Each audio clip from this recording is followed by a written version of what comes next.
Hey everybody, this is John with John Glazer Photography and Refocus Your Business. And I am here today with probably one of my closest photography friends, Hark Nijjarr of Hark Nijjarr Photography based out of Toronto, Canada.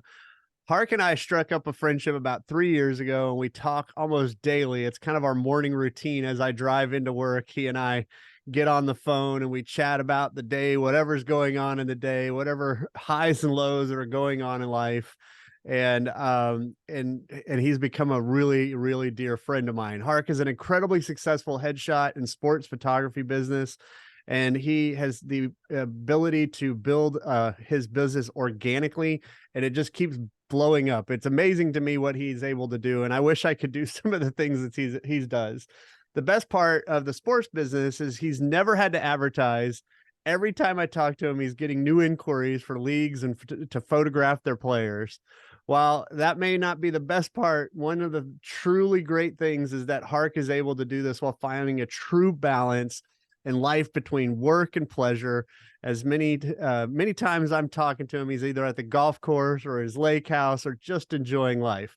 I'm excited to have Hark on the podcast today, and I can't wait for you all to hear what he has to say. Hark is one of the best business people I know, and you are in for a treat to learn more about what he's doing in his business and how he might be able to help you incorporate some of the things he's doing to your business as well. Hark, thank you so much for being here today with me. Thanks, John. I'm glad finally we're going to do this. I know we've been talking about doing this for quite some time, and finally got into our calendar. And holy smokes, that's a big introduction. Hopefully, I can follow that up. Yeah, I wrote a book about you because we talk all the time. So no, I mean, it's so funny because you and I talk like literally almost daily, Yeah, pretty much and I've every been day. Yeah, yeah, I've been saying, Hark, we got to do this, we got to do this. I People know. will love to hear what you have to say and everything. So before we get to the meat of this, I want you to tell us a little bit about your background, because your background wasn't initially in photography, and tell us what got you kind of into the business and what you're doing now. Yeah, my background, well, 15, 16 years prior to starting my studio photography business, I was in the corporate sector, particularly in the mining sector. Moved into a lot of different areas, IT, corporate finance, environment, health and safety, you name it. I've been through it. And it was around, I would say 2013, 14 timeframe that I seriously decided that I was going to actually try to get out, because I used to travel a lot. I mean, mining, you're not going to some like, yes, you're flying into a major city, but from major city, you're going to Timbuktu, somewhere remote. And it just got to me. Got enough that I was missing everything that my son was doing. He was about 10 or 11 at the time, playing a lot of sports. It was a time that I wanted to make sure that I was around for him. And I don't think he's going to care how much money I leave him. He's going to care whether I was around. So for me, it was very important to do that. So I started in, I would say 2014. My first foray into photography was basically going back to my roots into the mining sector. I had a lot of contacts in the industry. So I knew exactly what they needed in terms of content, because I used to be on the other side. I used to bring people on board as well. So for me, it was giving them exactly what they needed. So I reached out to a few of them, and a few of them knew that I started doing this. I got one client led to the next, and Hark Nijjarr Photography was born. And that was primarily on the corporate side.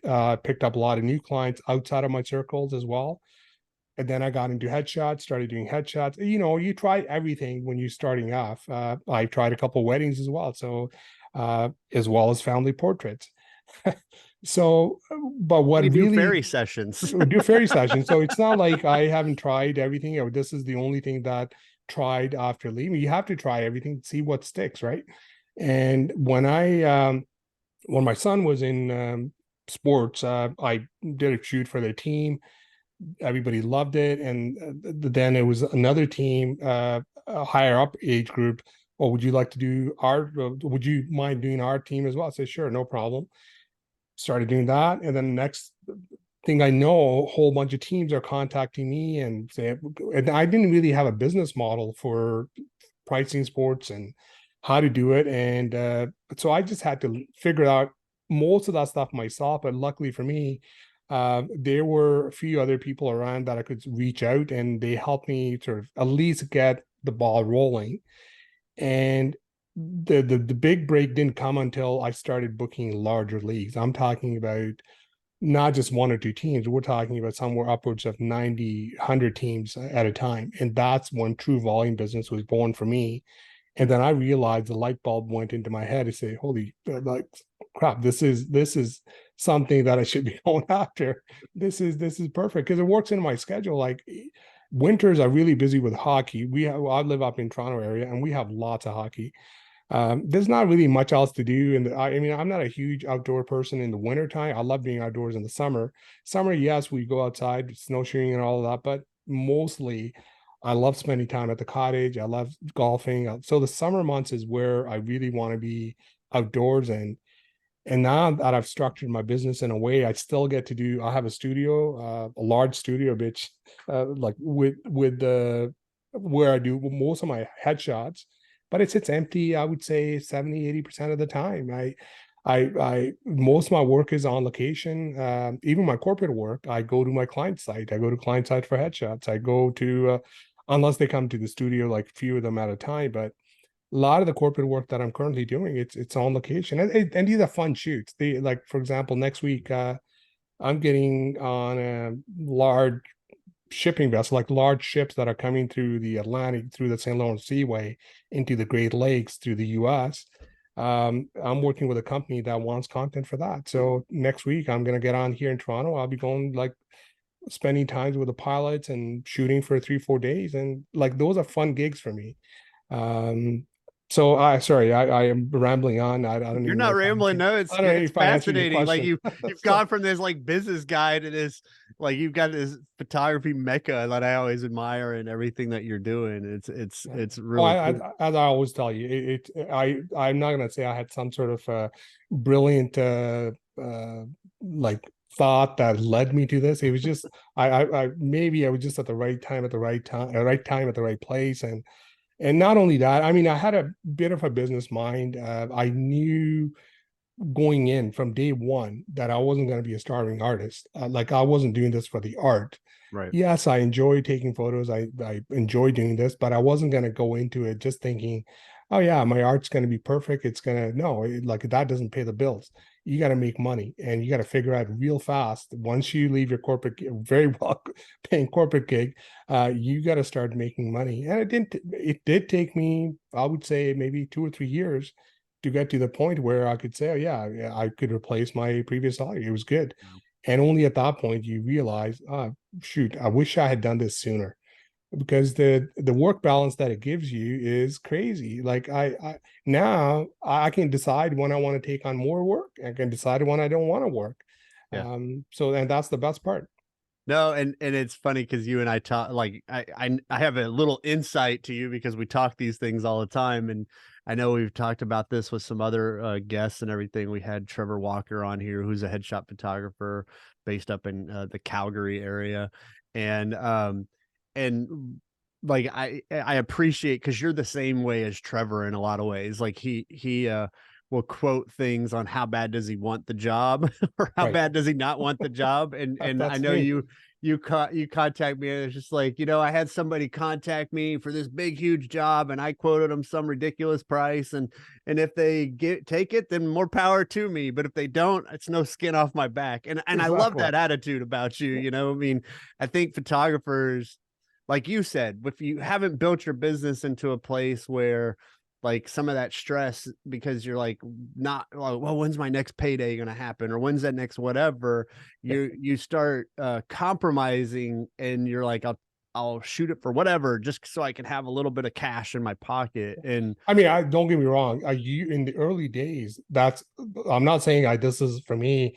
It was all roses. In the early years, I did that. I did I think stuff it's for like that for free. everybody though that's It is doing so it, you I know. want to make sure whoever's listening to this is not oh, this guy is like He just walked from, out of a bus and yeah, here it was. It was like it was built for exactly. him. You got to do what you got to do to, but do it strategically. Do it in a way so that you know exactly what you're getting out of that shoot. If even if you're doing for free, and a lot of people just say, "Oh, don't shoot for free," or "Don't do." Yes, you have to do it. If there's an opportunity for you to actually engage with a client that may not have the budget, but they have other things. They might have the social reach. They might have the connection in the industry that allows you to. Oh, and they may not have neither one of those, but you have the ability to create a great portfolio images from that shoot. Sure, I'll take that. That's my reward from it. Mhm. But be very upfront about it. See what you're going to get out of those images, or get what you're going to get out of that free Yeah. shoot. If you just go in the hopes that it's going to turn into something, then it's not. Then walk away. Then it's not worth doing for free. Yeah, we actually had this conversation. I had this conversation with somebody the other day that they made the mistake of did something for free for somebody, but then they're like, "Oh, I'll give you." They didn't put parameters to what that Right? was going to be, and and you know this, but it's just like Yeah. if you're gonna do something for free, it's a lesson learned. If you're gonna do something for free, there's a time and place for that in your business. Even now, like I mean, I'm doing quite well in my business, but every now and then there's something like, hey, I'll do that for free because that sounds like it's kind of fun, and I want to do it. Like for me, it's not going to be, it's not necessarily going to be a portfolio building thing because it's not a portfolio thing that I want to do, but I want to do that, you know. So Well, I might do it for free or for cheap, you yeah. know, because I want to do it, but I set those parameters of, hey, I want you to come in, we're going to do this thing, you're going to get X amount of whatever. And you can't leave it ambiguous because then that person Yeah. expects, oh, you're going to send me all the photos you took. I'm Yeah. like, no, that's not how this is working. And it also leaves a bad taste in your mouth. It leaves a bad taste in the other person's mouth, because even if you do stellar work and there's some sort of disagreement in terms of what they expected versus what you delivered, then you failed that client, and then they're, regardless of how well you did with that client, they're not going to refer you to anybody because Right, you right, left a bad taste in their mouth, right? right. So Well, I'll give you and an example. I'll give you an example go of for it. talking about free shoots. Sorry, I know maybe You're sidelining fine. this. You're fine. How the free shoot actually helps in a way. So I'll give you this example that I just told you, that I'm going to do the shoot with this shipping company next week. So they loved my work. I sent them a gallery of images. They loved it. Everything went well, and I quoted them. They worked great. Then they followed up with it. Can you show us some images within that? I mean, I've done other jobs within the shipping industry, but not exactly what they were looking for. But I had images from 2016 that I had shot with a Coast Guard organization. I knew somebody in there, and to me, I just felt like it would be a cool shoot to do. I went and did that shoot, no charge to them. But those images that I created from them, I sent them samples to this company that I just hired me, and they said those are exactly images that we're looking for. That's 2016. I did that shoot like, and here I am, like I don't know, 5, 6, 7 years later, using those images to get a job that Right, right. could potentially have just said, well, No, you know what, we like 100%. your images, but you 100%. haven't really done that. So there you go. That just goes to show you that sometimes those free images that Yeah. are in your portfolio, they could help you get a job down the road. Well, and I like what you said too, because I mean, you know me, because like we've known each other for several years since I really got going with everything. But um, we, I tried a bunch of different things when I first started. I tried boudoir, I Yeah. tried, Yes, I you know, remember that. I've done athlete photos and stuff like that, you know, and you know, I started off in athletes. I did like I was a coach. And so I was really into the athletic type of things, and then got into senior portraits and everything. And so I wanted to incorporate that so much into my business. But lately I did headshots, done personal, try to do personal branding and all that stuff. But I've learned over time, kind of like what you've done, I've now niched myself into dog and family photos. It doesn't mean I won't do other things from time to time, but it has to be something I want to do to do that. So if you're listening, the point of that is it's okay to experiment, because you like I didn't know when I started this whole thing, I never in a million years thought I would be doing dog photography for 80, 90% of my work. And here it is, that's what I'm doing, you know, and you don't know until you actually try it. And then you're like, hey, I kind of like this. It's kind of fun and it's making me money and all Yeah, that stuff. not only that you like it, yeah, but you actually have a business that you can make money from it. I Right, mean, that's right. the key part. Like I mean, I'd love to be out shooting landscapes and macro and all of that stuff that I used to love. But you can't. I mean, I don't want to offend anybody. Maybe somebody out there that is making money from it. Good on you. But majority of the people, like, you have to have a decent business model to be able to go out and sell those images to your Yeah. clients, and at a repeatable process. It's not just a one-time print sale and then you say, yeah, I got like a $5,000 from this client that bought my macro image to put on their wall. Sure, yeah, that's good, they made you money, but it's not unless it's a repeatable sale, you're going to be struggling to make a decent living. So you got to find something, whatever the niche is, and you do have to somewhat like it. You can't just say you don't like it, because it will show in your work, it will show in your day-to-day work. Like, you don't want to make it into a job, you still want to enjoy it. So don't pick something that you, even though it's making you money, but you hate it, because ultimately you're going to burn out and you won't like it. So you still have to like it. It's funny you mentioned the repeatable business with what you were just saying, because that's something I admire about your business model, which that I wish I had. And you have created something that is definitely repeatable, and it's coming every single year unless for some reason somebody decides to not use you anymore. And that's with your sports photography. You do headshots and you go to a lot of cool places. You're going to go do this boat thing for a corporate job and all that stuff. But really what I want to focus on is the sports side of things. I used to be a coach, did athletic photos and stuff like that, but more of like the senior kind of thing.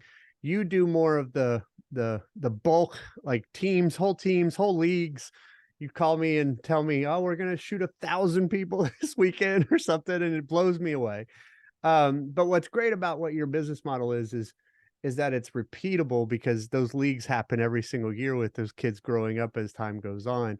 So talk to me. I know you said a little, you started doing this with your son playing sports and all that kind of thing.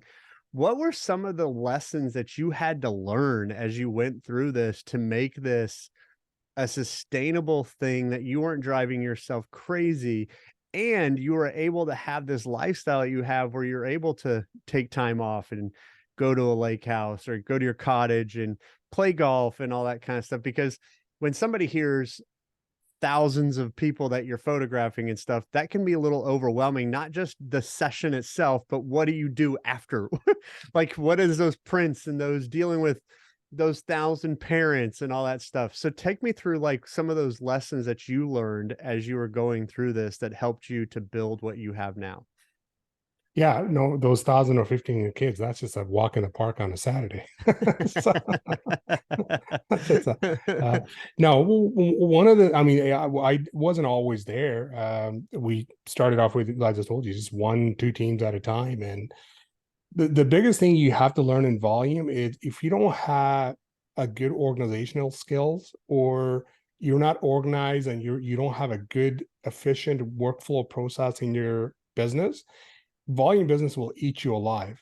The reason I say that is, you're not charging enough money per client to be fiddling around with their pictures, each one of them. Let's say if you're touching or doing something on each and every image, you're not basically making money, you're losing money. And I don't care how much you're going to shoot, the more you shoot, the more money you're going to lose, because you're not making enough money per client to be able to deliver a stellar product for the price that they're giving you. So the best thing you can learn from day one is, get everything organized, organize your shoot, organize your back end process, organize how you back up things, organize how you deliver product to the league. So, for example, our workflow process is pretty straightforward. Now, after having worked through this over the years, we get full rosters ahead of time from each one of our leagues. And then we create the QR codes or barcodes to be able to scan them as we shooting. Because when I started off, it used to be, you write down Johnny's name and you write down the image number. good luck with that when you're shooting 1,000 or 1,500. And you talk to Johnny, so Johnny, is your name Johnny? And they're just, no, my name's not Johnny, it's Tommy. Like they have, like those little kids, they don't even know their names, right? They just nod and say, yes, yes, that's my name. But it could be Johnny, it could be Tommy, but you don't know. You've written down like some name that you don't even know, and you're trying to match up with an image that you shot, and you can't even go back to the league and say, who's this kid? You have to send them in a picture. And imagine doing that for like 100 kids or 200 kids off out of a 600-700 kid league, and you already screwed because you spent so much time on each image that you shouldn't have had to. So you find a workflow process that works for you, find a process that's going to be very efficient, that you can still make money with volume, but without having to charge a lot of money. When I say charge a lot, we're talking about like 8x10 prints for about $20-$25 prints. Like we're not, these are not like $300-$400 prints that you're charging per print. But when you have 1,000-1,500 kids on a Saturday, it all adds up. I'm not saying everybody buys it, but it all adds up to a fairly decent payday on when you do these shoots. Well, and I know you keep your costs low because I mean, obviously, if you're shooting thousands of kids on a weekend, you're not doing it by yourself, and you've Right. got processes in Yeah. place and stuff like that where you. Yeah, sometimes we will have three, four, sometimes like number of photographers. So each photographer will like simple things as even having a poser with us so that photographer has a helper. I'm not relying on the kids to know exactly what poses we want from them. The poser will guide them, say, this is the pose that we want. This is the way where you're going to put the stick. If you don't have that person, it's going to take twice as long because the kids can't hear the photographer talking to, like when you're like 10 feet away from the kid, they can't hear you because everybody else is talking, the parents are talking loud. So you have to have a very good, even on a shoot day, even small things as everything's being labeled. Each lighting kit is labeled, each camera kit is labeled, so we know exactly which station is getting the backgrounds. We know which stations they're going to be here. Even with the process within our shooting area, we have to a T now the distance from the background to where the subject stands, where the light stand, where the tripod is. All of that has to be standardized process. If you're trying to do it every single time, as I said, the volume business will eat you alive if you don't have any of that. Well, and I love, you have told me one time, I believe it was you, that with those processes that you have in place, you actually said that when you go out and find photographers, you're not looking for a photographer, so to speak. You're Yeah. looking for somebody that's trainable because you have it so methodical of how you Yes. do it. Yeah. A photographer will screw it all up because they'll go in there. No, no, I'm going to go and do it this way because I'm a creative Exactly. and this is how I got to be creative. And it's just like, but it's Yeah. not about being creative. It's Even about the even getting the the right lighting. shot for what you Yeah. need to do. Yeah, So, even the lighting, portrait lighting is completely different. Like, yes, for athletes, we try to do our best to give the best quality as we can. But in certain times, when you have like a 3 foot kid versus like a 8 9 foot, I'm gonna say 8 9 foot, that's basketball. Well, at least a 6 or 7 foot kid with the skates on, you got to be able to light them in a way so you don't mid shoot that you're trying to move your lights away. Yes, it's not going to be the perfect lighting for portraits, but you have to make it work for that volume because if you're trying to, because you have no idea, sometimes the teams will come together, but if you're doing a composite, like a 3 foot kid will be with a sibling that is like a 6'7" hockey player. So you got to be able to adjust it, or you have your lighting set in a way so that you're not moving or yeah. things all the time, because that takes time. That takes away from the efficiency. So you have to have like a good workflow. Yeah, I mean, like the workflow that you've told me about, and I mean, I just try to envision it in my head and the methodical stuff that you have, like where there's specific instructions for how you do it, how you set your camera, where you set your light, what setting you have it on, and everything. Right. It's so fascinating that in that world, that's where it's at. I mean, and you said this earlier, and it's very true when it comes to business in general. The people that struggle, I think, the most with doing photography business is that they don't think as a business person, they think as a photographer. Right. And and I hate to say it, but like there's a lot of truth to the fact that, like, you know, you can create great art and great photos and great things for people at different price points and all that kind of stuff. And it's just, but it's going to be different as a, you know, with your bulk stuff like you do versus like what I'm doing in my studio. But even in my studio, I'm doing things different than somebody that's maybe shooting once a month and doing commissioned pieces and getting paid $20,000 for that commissioned piece or whatever that might be. Yeah. But it has to fit what you're trying to do in your business.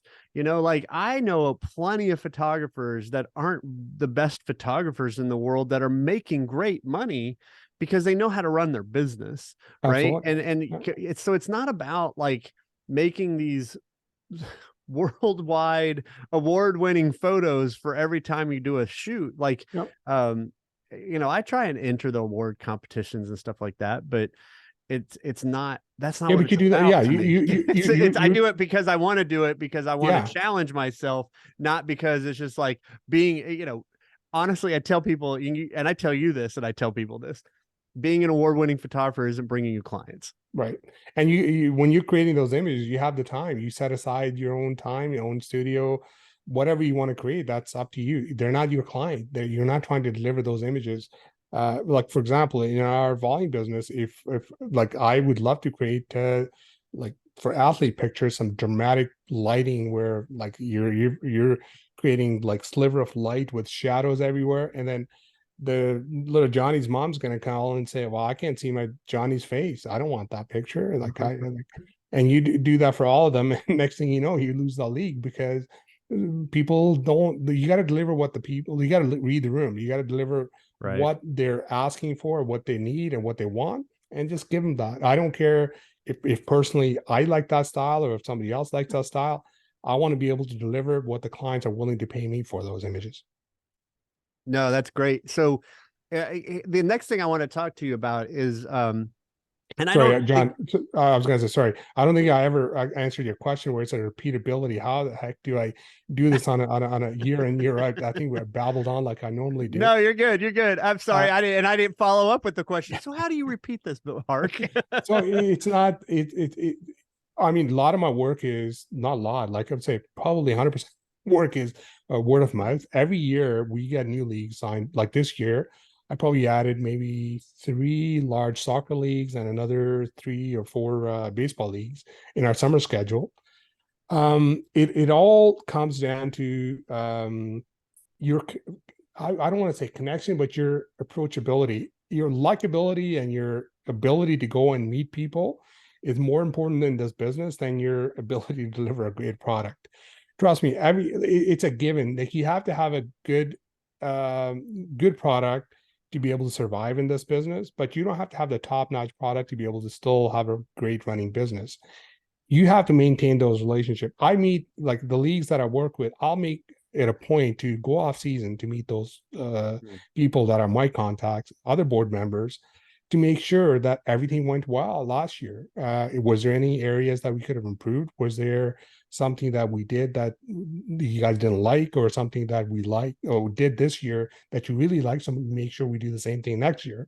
All those things play back into your repeatability. Like for example, all the leagues that we have, the kids just keep moving up, and even if the kids move out, there's new kids coming into the league every year. So if I have a 1500 league, a player hockey league this year, I'm going to have a 1500 league 1500 player league next year, unless you lose that league, which is, I mean, things happen, but touch wood, I haven't had to deal with it yet. But I'm sure over time, just from a pure uh, the board members. So when I say the board members are parents. Basically, they just pick Yeah.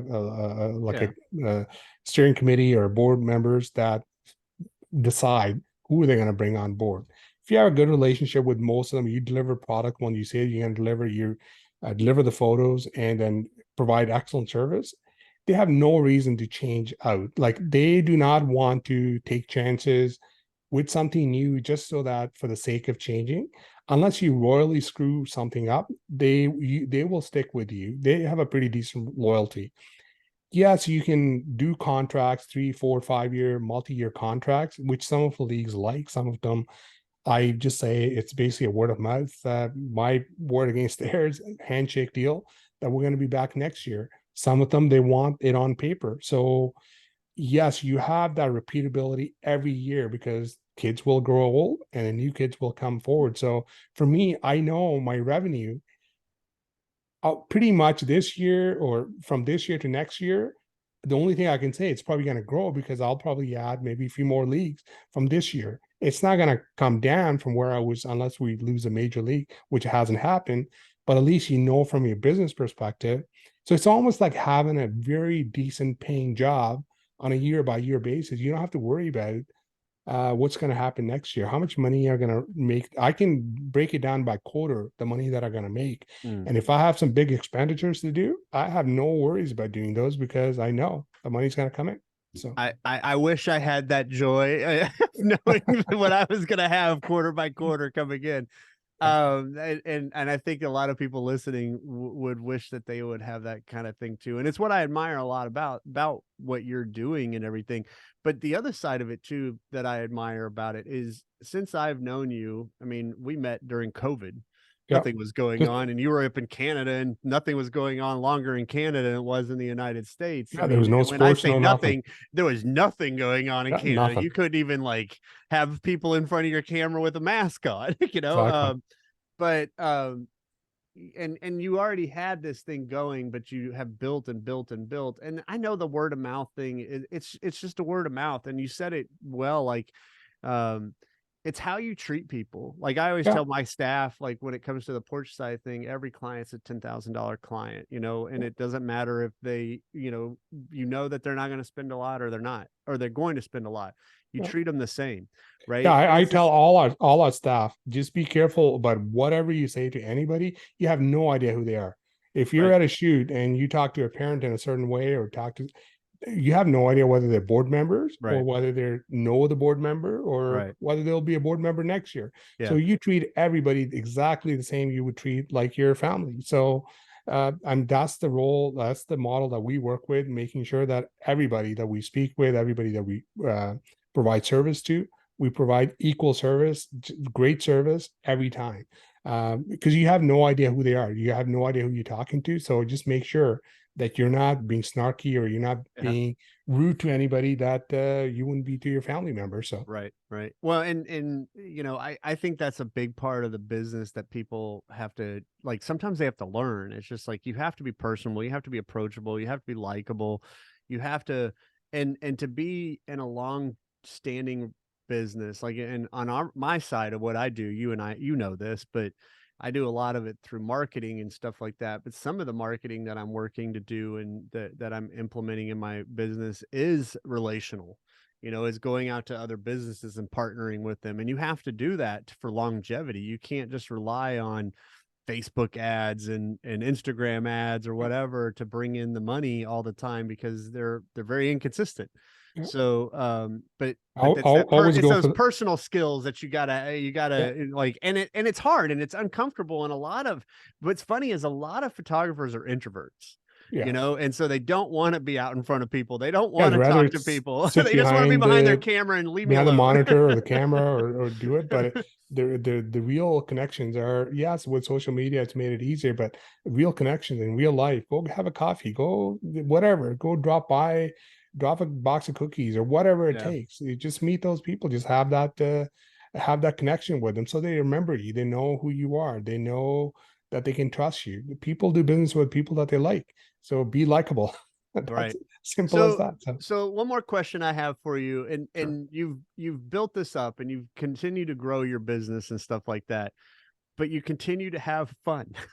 Yeah. Like you play golf more than I know anybody else. I think you play golf more than some people that play in the PGA. So Yeah.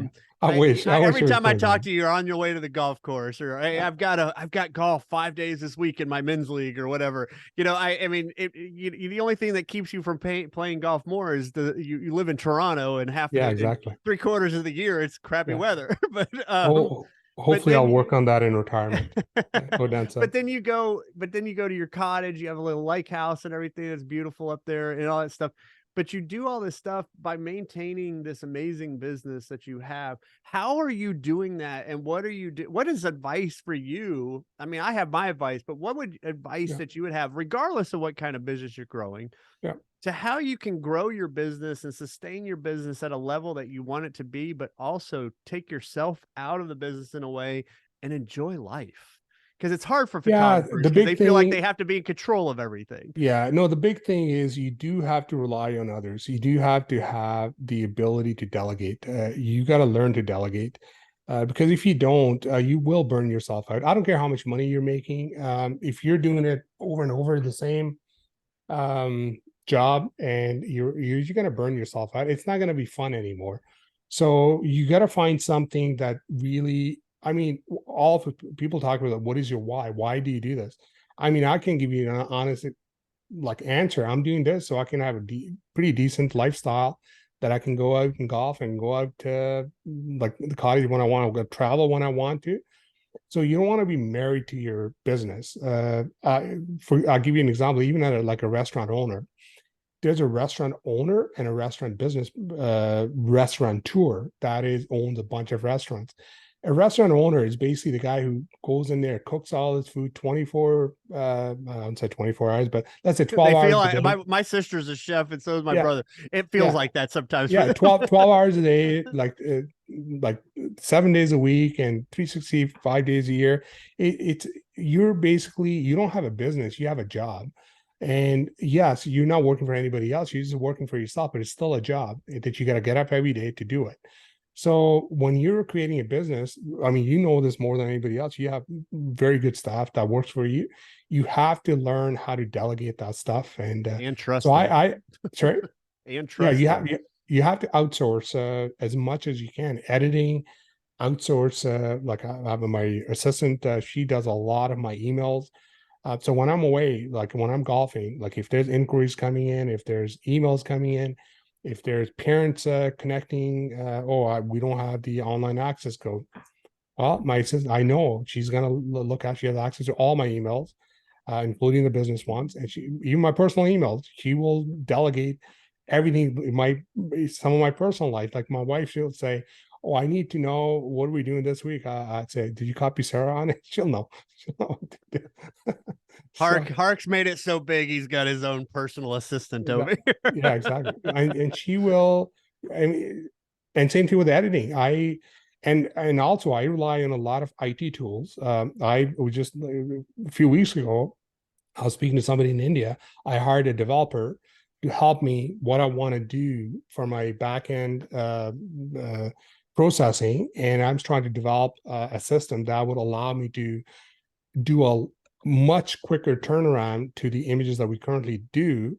Because right now, my thing is I try to find bottlenecks. Where is the bottleneck that is taking away most of my time? Where is, so I'm always trying to find bottlenecks, always trying to eliminate any sort of time or process that is not efficient. So I'm like a dog with a bone. When I find something, like I'm all constantly thinking about how can I do it differently so that it's not a bottleneck. And I feel like I've gotten to a point where we have a very good system. We can go shoot on a Saturday, like it could be 1,000, 1,200, 1,500 kids, no problem. By Wednesday, the latest, we'll have those images up online for parents to view in order, ready to go straight to the lab. And the parents are getting those images. Like within 2 days, we can get everything up and running. All the images are processed, composited, whatever we need to do, they're online. That's awesome, man. Because like, and it's such a big thing. Like I actually talked about it a little bit in a podcast that I posted yesterday about, like, stop being the $300 photographer. And Yeah. what happens, one of the things that's a byproduct, a negative byproduct of being the $300 photographer is because you deal with volume and most people don't understand the volume business. And most people that are the $300 photographer, I would argue it's a second job. It's the second source of income for them. So their first job is their main source of income. But what I hear, and I get it in our studio a lot, people will come in and say, "Oh, the last photographer I had, they were one of the $300 photographers, as I say, and they promised me all this stuff, and it took them months to deliver. Yeah. And it's just like, because it's not a priority. And I mean, I'm not gonna lie, I was guilty of that when I first started, because I It's was probably this busy. side hustle that they It don't was have a time. So side thing. I was yeah, busy. I didn't have time, and I'd be like, oh crap, I gotta get that done. I yeah, mean, I would wake up off the pillow one day and be like, okay, I gotta get it done. But yeah, like, and it's so important, like you said, and I think that's part of your longevity that you've had, and that reputation that you've built, yeah. and those other leagues that are emailing you daily that are like, hey, I've heard about you and I want you to Well, work for us, I because picked that up. reputation is going out, and Yeah, other people, like, you talk about kids that go up in a league. Some kids go from one league to another league, and then that's that right. parent goes, oh my gosh, you should So have seen the photos that Hark did for us. here's how it normally goes when we go into a new town. So we'll get a new league, and we do a bang up job. And of course, those kids, they play on multiple sports. They'll play in soccer or baseball, and then play hockey. Next thing I know, I got a request from hockey, and they played hockey. Oh, or the Johnny's sister, she's in ringette. Guess what? They want to put pictures as well. So one thing leads to the next. Like every town that we've ever gone into, we picked up pretty much every sport that it is being played in that town. And that's how good you have to be in terms of service, because I picked up two large soccer leagues this year just because we did one of their basketball leagues in the region, and they got their pictures so fast, and the parents talked to the league. They did their pictures in like end of August. They said they wouldn't get our pictures till December. Wow. Like that's crazy. And The parents were kid's in all a new mad. league by then. Yeah. So I mean, it's too bad for the other photography or company, whatever, whoever was doing them, because I'm doing them now. And within like 3 weeks, well, we usually give them like a 3 to 4 week turnaround time for all printed pictures of product. Even we try to do it sooner than that, but between 3 to 4 weeks is basically what we give them in terms of their expectation, so they know within that time frame they're going to get the pictures. And they were ecstatic. Even the process, even the we did shoot we did a shoot for a soccer league this year, and the organizer came in and she said, Hark, I can't thank you enough, because last year they had 3 stations set up and we only had 1 station set up, and we were ahead of schedule every single time. And they were talking about, we had they had 3 photographers set up, but they still had 2 hour lineup, 2 hour Oh lineup wow. just to get their pictures done. Wow, So wow. No, that's awesome. And yeah, like the processes and everything you have going on, and the fact that you're doing it organic, like I mean, you and I talk about it, I spend tons of money getting people to come into the studio, and you spend $0 to get people to come into the studio, and I envy that. It's a right. business, it's a different kind of business. So if you're listening and you are a studio portrait photographer or something, understand, and Hart could probably attest to this, it's not the same. It's a different kind of thing, and you have to have a different kind of skill set than just being a studio photographer. And I would say it's more of an organizational skill set and a delegational skill set, correct, for Yeah, I you? mean, absolutely. You have to be, and you have to rely on people as well. Like you can't just do everything yourself. You have Right. to know. I mean, I still do a majority of the back end workflow myself. When I say outsource, I outsource some of my editing, I outsource some of the work that I need to get done, but I also rely on a lot of different tools to be able to do it. Right. Right. So you have to have that organized in a way that you can allocate time within your day, so that you're going to spend this time. So if you do a shoot, when I say I'm going to go golf, I know I got to get all this thing done. Like we shot on Somebody Saturday. else is driving your cart and you're doing it. Yeah. No, I'm just kidding. Well, by Tuesday, I know I have to have everything ready. So the rest of the week, if I want to go golf, I can golf. Yeah. So even though I can do a longer time to deliver those images, I try to get them as quick as possible, so I can go and do whatever I need to do for the rest of Right. the week. And I say that because I want people that listen to this, because I know it can be a trap for people. They listen to podcasts about photography and go, "Oh, that's a great idea. It makes me money and I'm going to go do that." And it's just like, be careful doing that. If it's not something you've ever done before, like something, Hark has systems in place, and he's done this for a while, and he's taken his lumps, I'm sure, over the years to Oh, learn some absolutely. Yeah. lessons. Yeah. So it didn't happen Try, try, overnight. try. Oops, sorry, man. You're fine. Oh, I lost you there. So yeah, Hart, it was awesome having you on here. Like I mean, there's a lot of takeaways here. I mean, the biggest thing is just, if you're gonna do whatever you're gonna do, A, treat people right. It's because it's gonna bring you more business, and two, learn to have systems and don't be afraid to let other people help you, because then you can live the life that you want to live and not be stuck in a studio doing the things that you might love doing, but Yeah, you don't want to do it all the time. So yeah. tell us a little bit, like, where can people find you? Where can people see your work? If you're in Canada listening to this and you're looking for a photographer to come and shoot your sports league, how could they get a hold of you? Well, they can get hold. I mean, on social media, I've got two companies, as I mentioned. My studio side headshot is harknijjarr.com, HARKNIJJAR.com, and other side is the GTA Sports Photography. That you can look me up on Instagram, GTASportsphotography.com. And when they say GTA, it's like Greater Toronto Area. I mean, that was probably the luckiest thing that happened to me, because I picked that name just out of when I started it, not thinking much of it. But now anybody searching for GTA sports photographer, GTA sports photography, guess whose name comes Yeah, up? yeah. So maybe just one of those things where I didn't even think about it, but it worked out in my favor long term. Nice, Yeah. nice. Well, yeah, I'll be putting that in the show notes. So if you guys are looking for Hark and want to go see what he's doing and everything, go and check him out. But Hark, thank you so much for coming and being a part of this. I'll be talking to you tomorrow, I'm sure. But Hark, thanks so much. You're a great friend.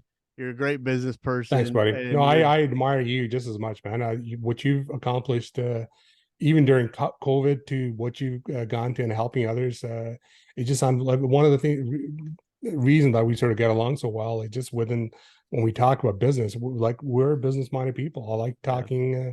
talking shop, and if Yeah, we you're a can little help each step. I other think out, you're so a step above me because I wouldn't say that, you've but learned some lessons before I learned them, and I have to yeah, learn them the hard way, right? But yeah. anyway, Hark, thanks so much for being here. Thanks for being such a good friend, and Hark is amazing, guys, and he's in our group, and he definitely is a guy that really knows the business side of things. So if you have any questions, feel free to ask when we post this into the Refocus Your Business group.